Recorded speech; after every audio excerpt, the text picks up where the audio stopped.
მოგესალმებით და მე კვლავ გიბრუნდებით საფეხბურთო სიახლეებით. გიორგი მიქაუტაძის ტრანსფერი ფაბრისიო რომანომ დაადასტურა. ეს ისტორიის ახალი ფურცელია.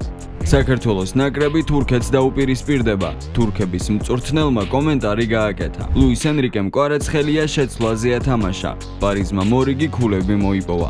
ეს და სხვა სიახლეები ჩვენს ვიდეოში. თუ რაიმე მიზეზის გამო არხი ჯერ კიდევ არ გაქვს გამოწერილი, გამოვასწოროთ ეს შეცდომა. უმეტესობა უყურებთ ჩემს ვიდეოებს, რაც ძალიან მახარებს და იგებთ სიახლეებს ქართველ და უცხოელ სპორტსმენებზე. ხოლო ეს ყველაფერი ორივე მხარესთვის მომგებიანი რომ იყოს, ამისთვის საკმარისია ერთი ღილაკის დაჭერა.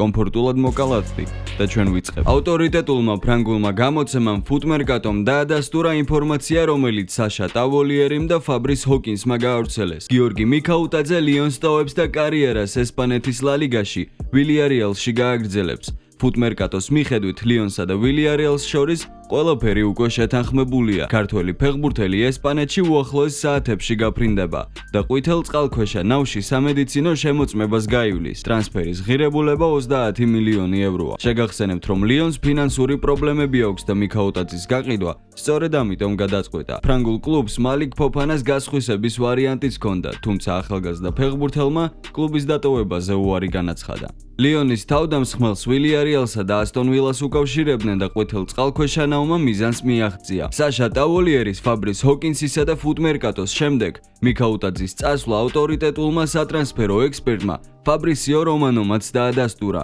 მან სოციალურ ქსელში პოსტი გამოაქვეყნა და დეტალების შესახებ დაწერა. ვილიარეალმა გიორგი მიქაუტაძის ტრანსფერი დახურა. Here we go. ფრენა შაბათს დაიჯავშნა. სამედიცინო შემოწმება კვირას.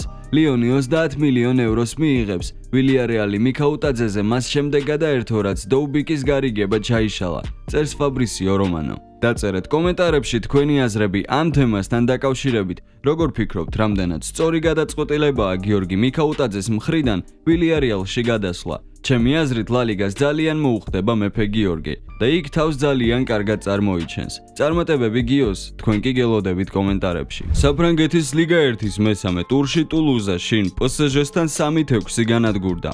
მოქმედი ჩემპიონის მხრიდან გოლები ნევეშმა, ბარკოლამ და უსმან დემბელემ გაიტანეს. 70-ე წუთზე ტრაუმის გამო დემბელე შეცვალეს, მინდორი კი თავად დატოვა. ამ ეტაპზე ტრაუმის სიმძიმე უცნობია. ლუის ენრიკემ ხუჩა კვარაცხელია სათადარი გოთა სკამზე დასვა და 63-ე წუთზე თამაში ჩართო, როცა ანგარიში 1-5 იყო.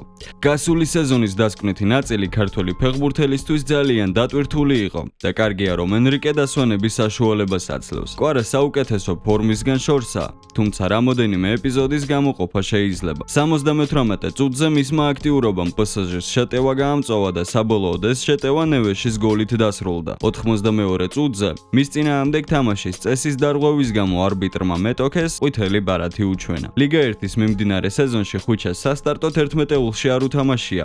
პირველ თამაში PSG-მ ნანტის სტუმრად დაამარცხა. კვარას კამზე იჯდა და მაჩის მიწურულს ჩაერთო თამაში.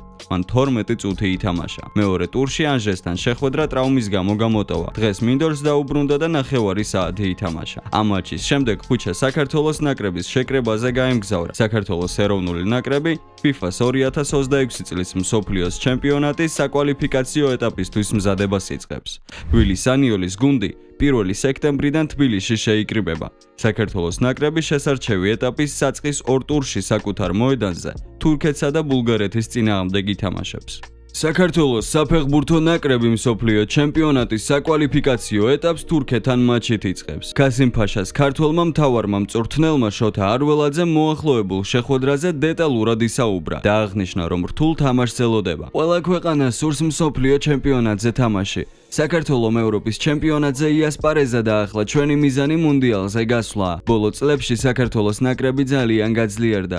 კარგი ჯგუფი ყავს და ფეხბურთელები ევროპის ტოპ ჩემპიონატებში ასპარეზობენ. საქართველოში ყველა გულშემატკივარი კარგ თამაშსა და გამარჯვებას ელოდება, თუმცა წინ ძალიან რთული შეხვედრა გველოდება. ევროპის ჩემპიონატის ჯგუფურ ეტაპზე თურქეთთან გამართულ მატჩში ბევრმა ფსიქოლოგიურმა ფაქტორმა ითამაშა როლი. დიდ ტურნირზე პირველი მატჩი ჩავატარეთ და ყველანი ვფიქრობდით, როგორ დავიწყებდით შეხვედრას და როგორ ვითამაშებდით პირველ 10 წუთში. სწრაფი გოლი გავუშვით. შემდეგ მეორე ბურთიც მივიღეთ, მაგრამ ვარმა გოლი გააუქმა. ამის შემდეგ თამაში გათანაბრდა და გოლიც გავიტანეთ, თუმცა მაინც დაუმარცხდით. ჯგუფიდან გავოდით და შემდეგ ესპანეთთან წავაგეთ, მაგრამ მთავარია, რომ გამოცდილება მივიღეთ.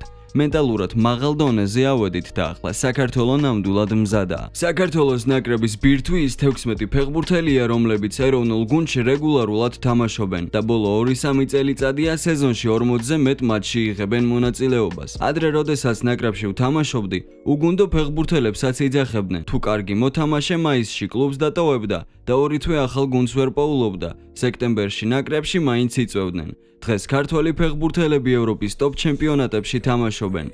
ინგლისში, ესპანეთში, საფრანგეთსა და გერმანიაში და ძალიან მნიშვნელოვანია, რომ მატჩებს ტრავმების გარეშე შევხვდეთ. ჩვენი ჯგუფის მთავარი ფავორიტი ესპანეთია, რომელიც ბოლო პერიოდი არ გტოვებს და სულ ჩვენთანაა. საქართველოსთვის კარგი სტარტი გადამწყვეტია და იღბალსაც მნიშვნელობა აქვს. არავინ ლაპარაკობს ბულგარეთზე, მაგრამ სოფიაში ჩასვლა და სამი ქულის წამოღება მარტივი ნამდვილად არ არის. ხუჩა კვარაცხელიას შეუძლია მატჩის ბედი მარტომ გადაწყვიტოს. ამას თითქმის ყოველ შეხვედრაში ამტკიცებს და ოქროს ბურთის ტოპ 5 პრეტენდენტ შორისაა. მისი სათამაშო ფორმა გადამწყვეტია. მას შეუძლია მატჩი ერთი მოძრაობით მოიგოს. გიორგი მამარდაშვილი ლივერპულში თამაშობს, მაგრამ თურქეთსაც ყავს ბაინდირი, რეგიულერი, რომლებიც მანჩესტერ იუნაიტედსა და რეალში ასპარეზობენ. ამ ასაკში რა ასაკშიც კვარაცხელიაა ურთულესია ასე ითამაშო. წლებია საჭირო, რომ თამაშის ასეთ დონეზე წაკითხვა და მოედნის ასეთ დონეზე დანახვა შეძლო. ის უკვე უაღრესად ზუსტ და მაღალ დონეზე თამაშობს. იტალიის საუკეთესო ფეხბურთელი გახდა, წლის საუკეთესო გოლი გაიტანა. საფრანგეთში გადავიდა და ჩემპიონთა ლიგა მოიგო. ფინალში გოლები გააქვს და ასისტებს აკეთებს. ძალიან ძლიერი და სწრაფია. საოცარი ტექნიკა აქვს. მარტივი არაა მაღალ სისწრაფეზე ის გააკეთო, რასაც ხუჩა კვარაცხელი ააკეთებს. ბურთს არ კარგავს და მას ზედმეტად არ ეხება. როდესაც მის თამაშს ვუყურებ, ფიქრობ, პასი მიეცი. კვარაცხელია ზუსტად ამ პასს აკეთებს და ეს ბევრად უკეთესად გამოსდის. თურქეთის ნაკრების მთავარმა მწვრთნელმა ვინჩენცო მონტელამ საქართველოსთან გასამართ შეხვედრაზე ისაუბრა.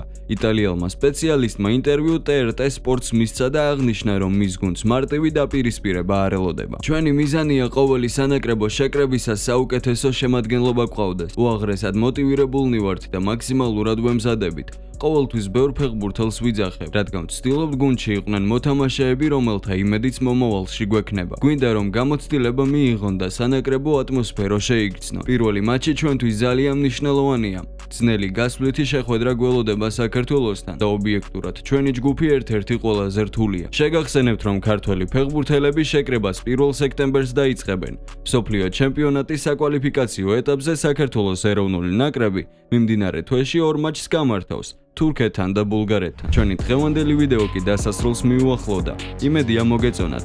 ასეთ შემთხვევაში არ დაიზაროთ და დააჭირეთ ლაიქის ღილაკს. გამოიწერეთ არხი. მე კი მალე დაგიბრუნდებით ახალი სიახლეებით. მომავალ შეხვედრამდე და აბა წარმატებები.